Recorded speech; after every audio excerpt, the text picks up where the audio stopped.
Ah, well, look who's back.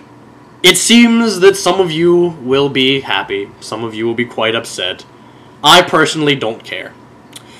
However, due to the fact that, I had nothing better to do and felt like making one of these before dinner tonight, and the fact that I've had people annoying me about making more of these, I'm going to give you guys a brief reintroduction to the Angry Fat Man. That's right, I'm back for another semester. Summer break is over, you will deal with my anger! So, starting for today, a topic that I meant to cover in the infamous rant that was lost to the Mac hard drive that failed. Last year, I learned that you are not to trust the KFC that is down the street from this college, unless you want salmonella. See, I went down there to enjoy a delicious bout of fried chicken while studying for a test, because, I mean, after all, I'm southern and fat. I do enjoy fried chicken. Sue me. It makes my arteries harden as I eat it. It's so delicious. But I go down there to get my chicken, and I'm standing in line forever, and I'm like, I want my chicken so I can eat it, so that I can, have that while I study for whatever the fuck I was studying with my Chinese friend that I went with. And anyway, it takes like them 20 minutes to bring me my chicken. And so I go up to the counter and I get the chicken that I paid my college student money for, that I have none of because I have to pay $35,000 at all times. And you know what? You know what they bring me? They bring me raw chicken. Raw! I'm not talking a little undercooked here. I'm talking you bite it and then there's like slime and like it's translucent and it's just raw. And do you want to eat that? No. So you know what I do? I'm like, dudes, look, it's raw chicken. They're like, really? I'm like, yes, it's raw. Look at no. No, it's not.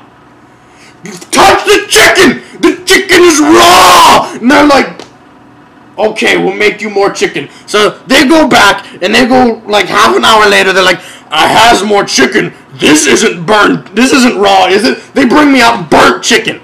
Like not a little bit. Like, this shit was burnt. And then they're just sitting there all smug. It's like, yeah, what now? What now? I feel like, a big man because I, made raw chicken and someone complained.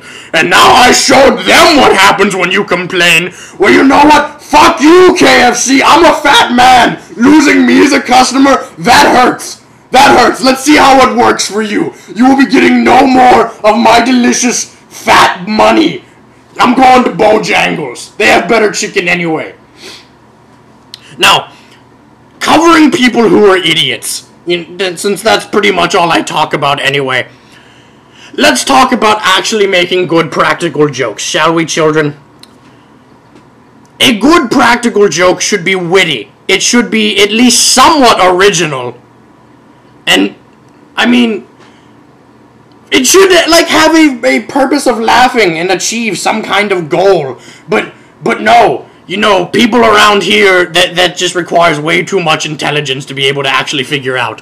Somebody thought, ooh, you know what would be the best fucking idea ever? You know what would really, piss the angry fat man off? If I put a condom over his doorknob, on the door to his prison room, dorm room. You know what? Seriously. Just put a condom over my door? Is that really the best you can do? Are you from Top South? I want to know that. Are you from Top South? Because that sounds like the kind of thing someone up there would actually come up with. So, somebody just thinks, oh man, if I put this condom on the door, he's not gonna notice because he's so fat he can't see. And then he'll get, condom lube on his hand, or he will see it, but what's he gonna do about it? He'll have to get it on his hand or on his shirt. Well, that would be true if I didn't have friends. But unfortunately, unlike you, I can't blame you. You couldn't take this into consideration. I do have friends. So, all I had to do was go knock on a door and say, hey buddy, some dick put a condom on my door. And in a minute, I have one of my friends come by with some dirty laundry to pull off your condom and wipe it clean, and I go on with my life. You know what? I only say this because, this is the same thing that happened last year, except instead of a condom, it was a Sharpie. I mean, seriously, if you're going to try and do something to me, Like, make it original.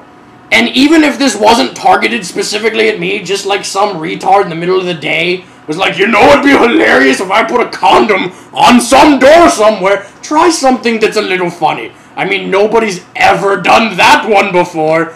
If you're gonna do a joke that people have done before, here's one for you. It's free, okay? Here's what you do. You take some saran wrap and you put it over the toilet, okay? It's messy, but at least that one is a little bit funny. And speaking of, like, bathroom mishaps, who the fuck fucked up our bathrooms 2 weeks ago up here on 3rd East? Some jackass was like, hey, you know what'd be, like, awesome? Contemporary art with shit. So what I'm gonna do is I'm just gonna cover the entire bathroom in shit. You people think I'm exaggerating. You seen Dumb and Dumber? You remember when he covered, like, the whole bathroom of the one of Bob Saget's house in chocolate? Yeah, that was our bathroom, but it wasn't chocolate. It was fucking shit. Just all over the place. And you know what? So they shut down our bathroom for 2 fucking weeks. I gotta go down a flight of stairs to take a shower or take a piss. I gotta take a piss at 3 a.m. I gotta walk down a fucking flight of stairs because some jackass said, you know what'd be awesome? I'm gonna take a shit all over the bathroom. Yeah, you're fucking, you know what? You guys suck. Fuck.